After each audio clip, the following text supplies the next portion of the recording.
Olá, hoje no Mundo Político, os novos rumos da política externa brasileira.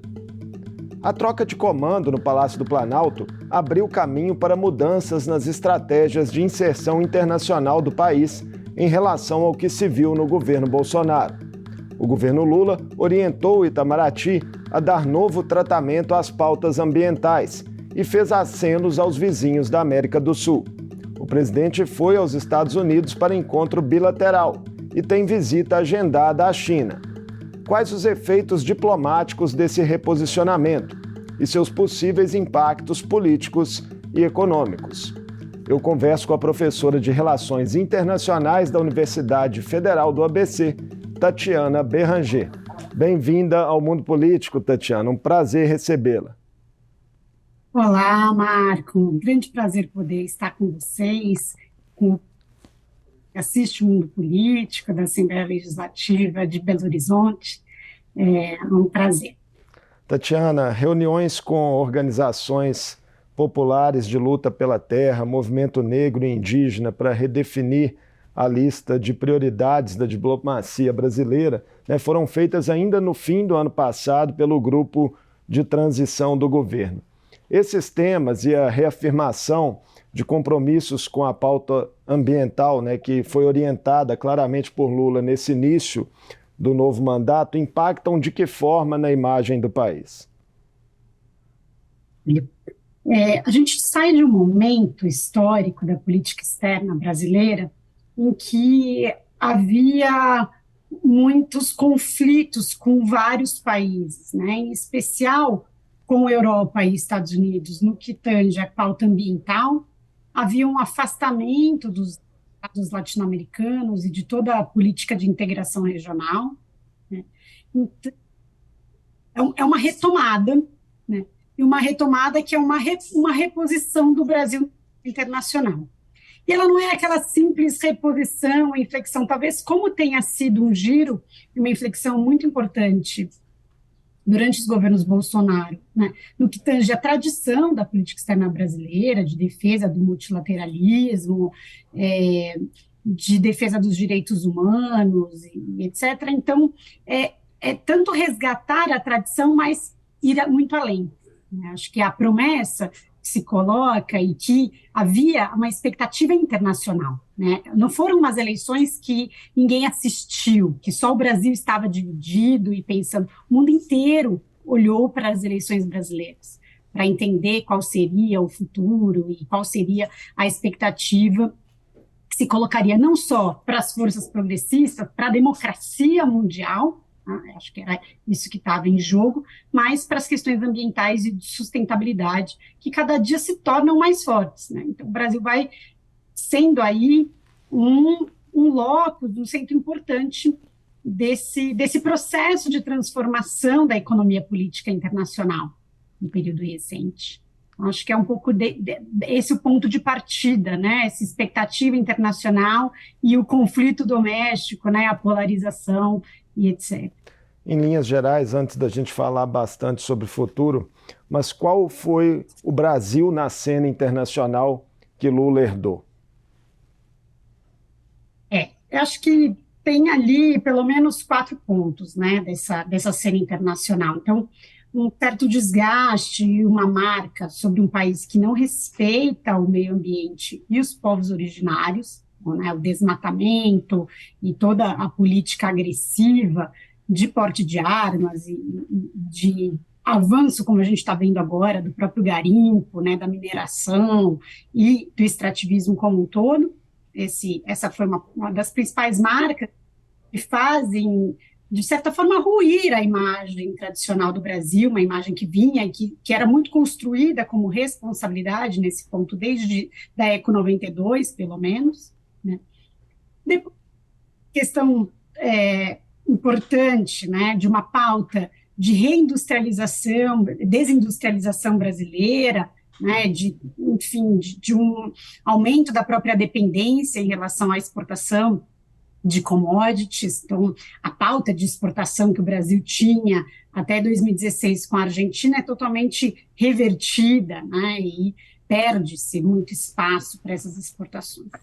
E tem também, então, todo um afastamento da região e conflitos, principalmente com os Estados Unidos, com China, um afastamento, né, que estava também com a África, mas da própria posição que o Brasil tem nos organismos multilaterais, acho que em especial na ONU e nas agências, né, do sistema multilateral. Então, esse é o legado de conflito, de afastamento, eu diria assim, de uma certa decadência, né, do Brasil, enquanto um país que defende o multilateralismo, que luta por justiça e igualdade, se coloca até como um país intermediário, muitas vezes, em resolução de conflitos, mas também entre o conflito entre as grandes potências e os estados dependentes, né? Então, essa marca de um país que vai lutar, né, pela justiça e pela igualdade no sistema internacional. Esse é o legado, esse é o grande desafio, né, de conseguir reverter e de conseguir reposicionar o Brasil. As escolhas de Mauro Vieira, Tatiana, ex-chanceler, né, no governo Dilma, para voltar ao comando do Itamaraty, e da embaixadora Maria Laura da Rocha para o posto de secretária-geral do Ministério das Relações Exteriores. Aí um ineditismo, né? Primeira mulher no segundo posto de comando da pasta ali. Foram emblemáticas em relação a esse desafio que o país tem de retomada das relações diplomáticas? Olha, foi bastante emblemático, apesar de que havia um grande movimento para que fosse de fato uma mulher a ministra das Relações Exteriores. O Mauro Vieira é um funcionário de carreira, né, com uma tradição, havia sido também ministro durante o Dilma, é muito próximo ao próprio Celso Amorim, né, que hoje é o assessor especial da presidência e foi, nos outros mandatos, o ministro. Então, é um aceno importante, né, nesse sentido, de colocar de carreira em um homem moderado. Acho que esse é eu diria que é a própria expressão da frente ampla, né? Então, a escolha, acho que ela vem um pouco nisso, ela já demonstra, ela já aponta quais seriam as orientações. E o grande saldo é, sim, termos uma mulher na Secretaria-Geral, né? Acho que essa é a mudança, essa é a novidade que as mulheres esperavam, que talvez possa aí reverter também um legado, né, do passado bolsonarista, que tinha ali uma misoginia muito grande também, colocada na própria política externa, como na política doméstica. Lula priorizou, Tatiana, a América do Sul nas primeiras viagens, né? Qual a importância de uma reaproximação regional do Brasil para mecanismos como a União das Nações Sul-Americanas, a Unasul, e também a Comunidade dos Estados Latino-Americanos e Caribenhos? Olha, a prioridade é eleger a Argentina como primeiro destino, foi algo que o Lula fez também em 2003. E ela é super acertada, porque é o parceiro mais especial, mais próximo, que faz parte do principal agrupamento, do principal bloco regional, não só econômico, como também político, que é o Mercosul, né? Bolsonaro havia também hostilizado, não cumprimentado Alberto Fernandes no momento das eleições, então é um aceno muito importante. E aí é o desafio, né, o reingresso do Brasil na CELAC. Já mostra esse desafio, mostra um outro momento também de que a convergência política, né, de que as afinidades e os interesses, eles não estão só na América do Sul, mas eles abrangem pela primeira vez também convergência política entre Brasil e México, que é muito importante, acho que essa vai ser uma novidade, então pensar como é que vai aí convergir Brasil, Argentina e México, né, nesse novo cenário, agregado também da novidade de termos governos progressistas na Colômbia e no Chile. Então, essa predominância de governos de esquerda abre mais caminhos para avanços? Olha, isso com certeza abre, né? É um elemento importante.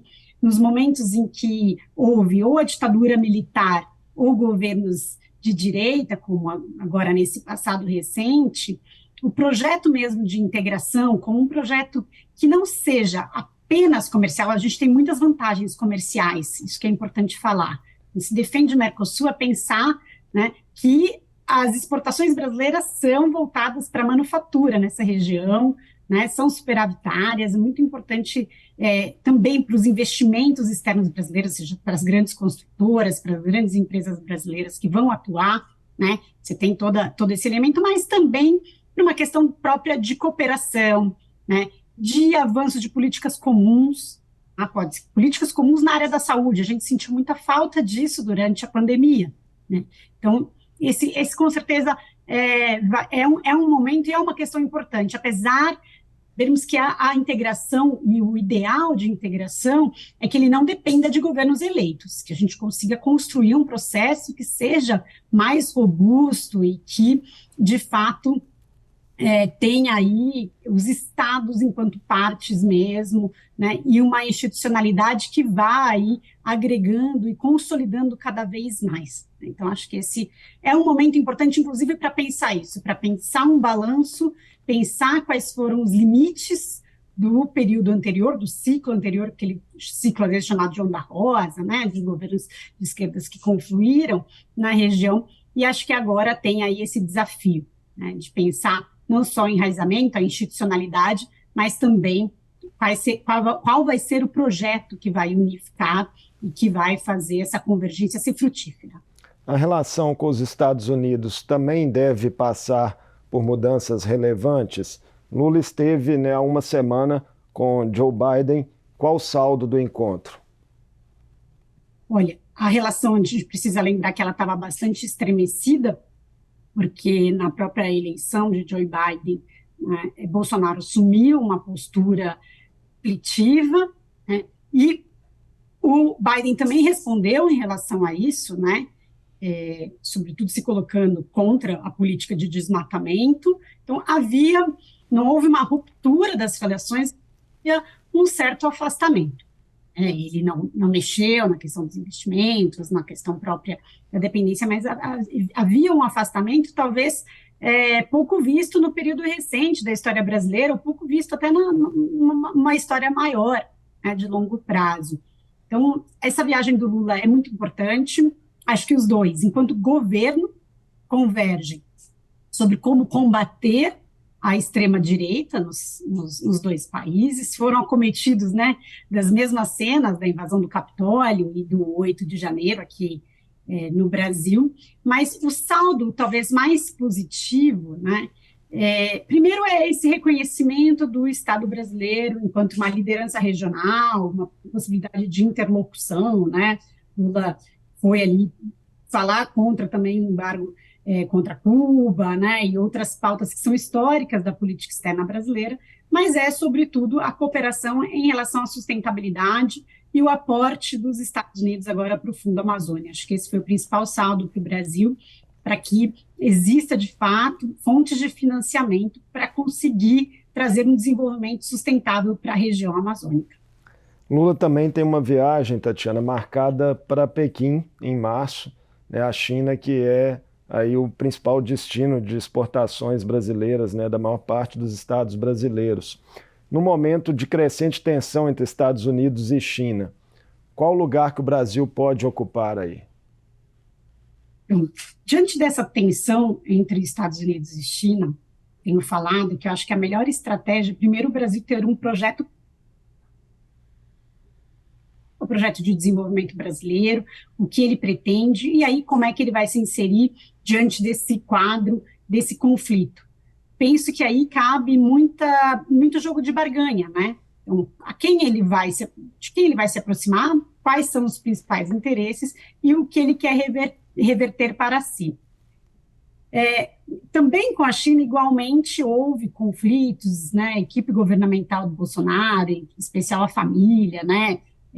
Fez muitos discursos xenofóbicos, né, na época da Covid, em outros momentos. O próprio Depois chanceler isso Ernesto Araújo, né, esse chanceler, chegou a falar em vírus chinês. Exatamente. E isso chegou a estremecer as relações, mas também não houve rupturas e houve uma percepção da importância econômica e que isso deveria ser mantido, né, e como é que e até uma pressão interna, né? O próprio agronegócio, de vários setores importantes no Brasil que tem esses laços econômicos que você já mencionou. Então, acho que a agenda ela não é simplesmente econômica nesse caso.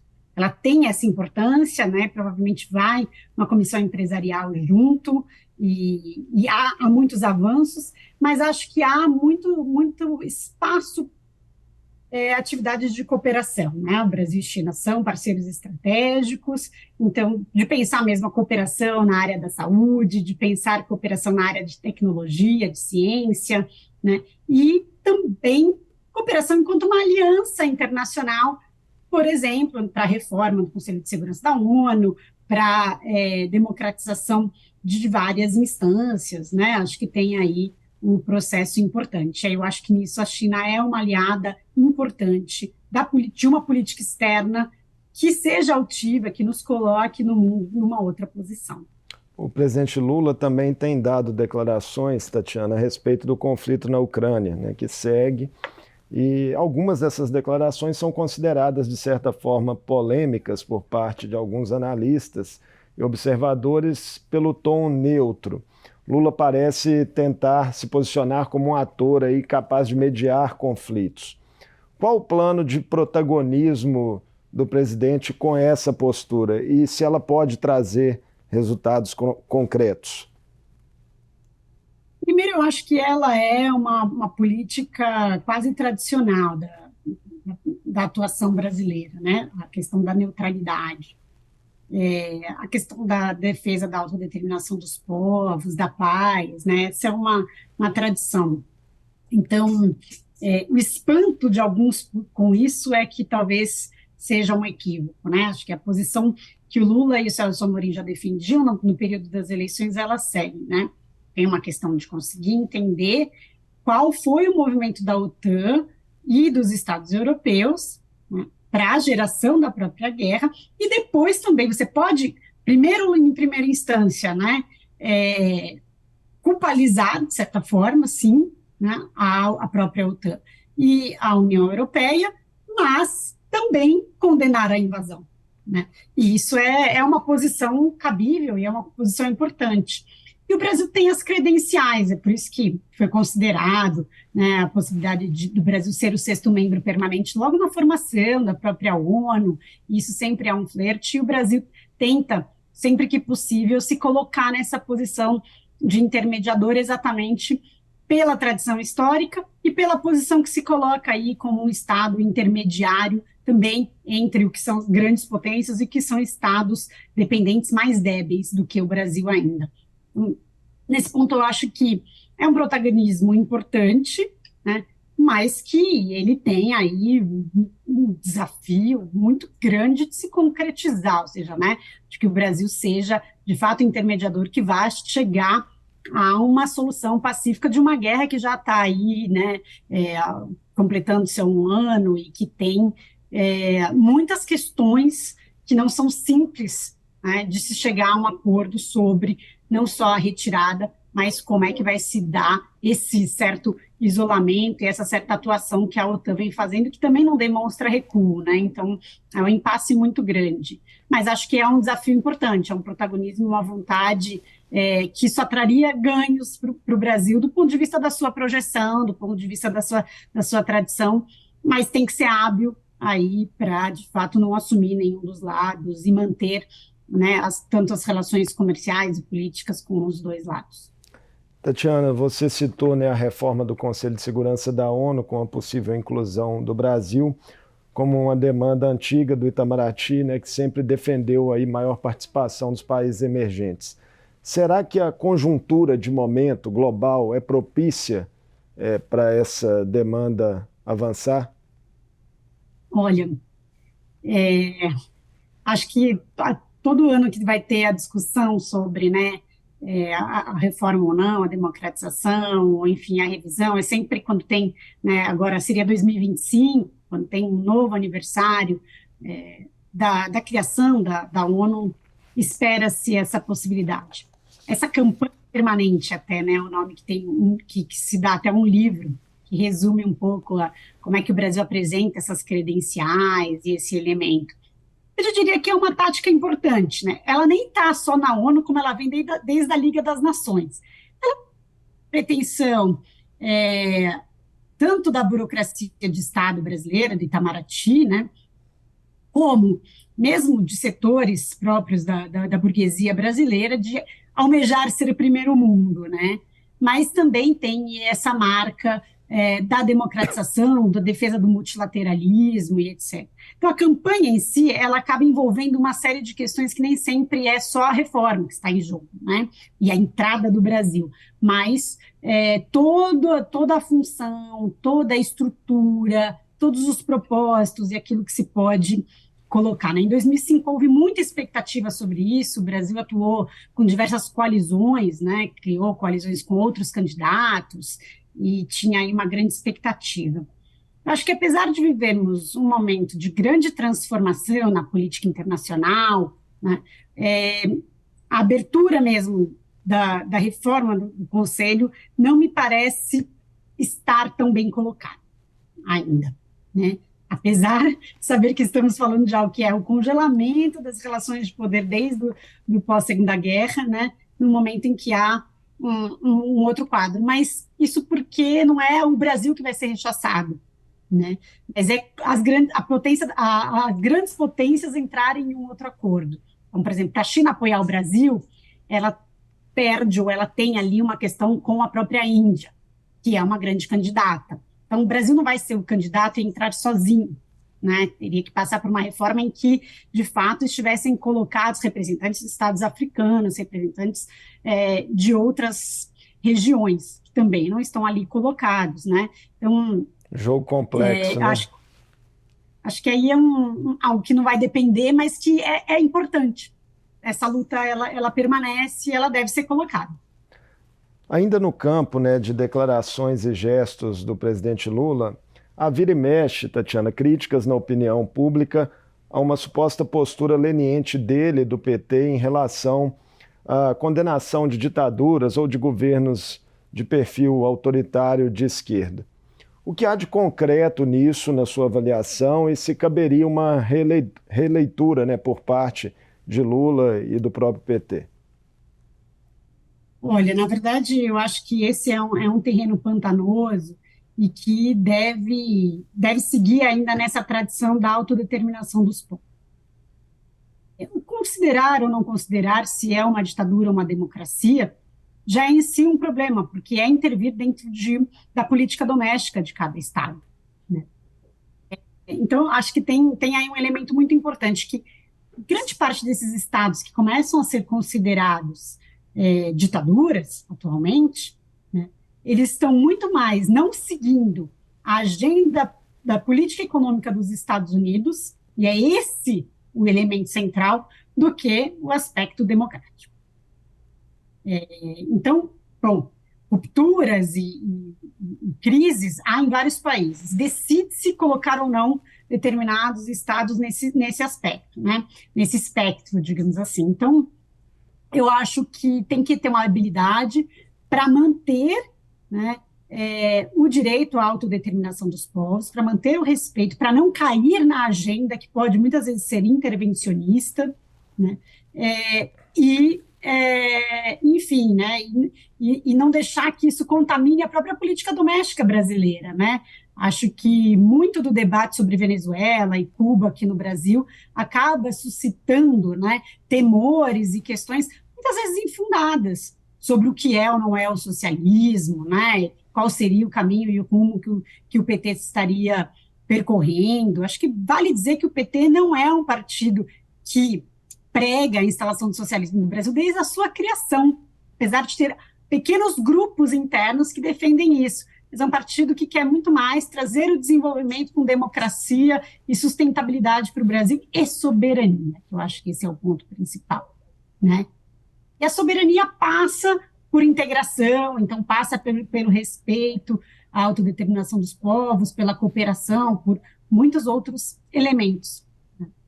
Outro tema que gera críticas ideológicas, né, são parcerias econômicas que levam ao financiamento pelo Brasil de projetos de infraestrutura em outros países. Isso foi muito comum, né, nos governos Lula e Dilma. Que tipo de retorno essas parcerias trazem e se há algum risco nelas na sua avaliação? Essa é outra questão um pouco esclarecida, né? O dinheiro não é emprestado para os outros estados, e sim para as empresas brasileiras que começam, então, a se tornar vantajosas nas competições, nas licitações que esses estados abrem, né, para atuar, então, fora das fronteiras nacionais. Então, é uma linha especial do BNDES que apoia a internacionalização das empresas. No neoliberalismo, que é o atual momento, né, político e econômico que grande parte do mundo, né, vive, essa é uma estratégia, né, de ter as grandes campeãs nacionais, de ter empresas que vão competir a partir das suas vantagens, né, e vão competir em outros territórios. Então, não há risco nenhum, né, e há muitos ganhos. Gera-se empregos internos, né, gera-se divisas, né, há aí ganhos para essas empresas brasileiras. Agora, eu diria que há riscos para os estados que contratam muitas vezes, que são as suas próprias obras. Muitas vezes os conflitos que geraram são os conflitos ambientais, que grandes obras são, né, colocadas, mas que não é porque a empresa brasileira definiu e foi. Acho que é esse o conflito que não pode esbarrar daí para um problema diplomático, né? Então, o Brasil sempre viveu nessa interface entre qual é a relação aqui entre a empresa brasileira e um estado vizinho, ou um outro estado em que ela está atuando, e a relação diplomática. Eu acho que é isso que tem que ficar bem dividido, isso legalmente, né, e na prática é bastante dividido. Então, é uma questão entre a empresa brasileira e outro estado. O que o Estado brasileiro fez via BNDES foi uma linha de fomento e um incentivo para que as empresas brasileiras possam competir e atuar nesses outros estados. Você acredita em uma reedição dessa linha de atuação por parte do BNDES? Olha, o Lula anunciou isso na visita à Argentina, né? Mas eu acho que há uma pressão maior para que, primeiro, haja mais investimento no saneamento brasileiro, em políticas públicas brasileiras, né, em outros elementos. Mas acho que é possível compatibilizar e talvez ter aí não só essa linha de financiamento como uma prioridade, mas que haja aí uma maior equalização entre as duas. Tatiana, muito obrigado por essa conversa conosco no Mundo Político, aí sobre os rumos da diplomacia brasileira. Muito obrigada a vocês. Até a próxima. Eu conversei com a professora de Relações Internacionais da Universidade Federal do ABC, Tatiana Béranger. Falamos sobre as diretrizes diplomáticas do governo Lula, os desafios da política externa e do reposicionamento da imagem do país na cena internacional. O Mundo Político fica por aqui. Obrigado por nos acompanhar e até o próximo programa.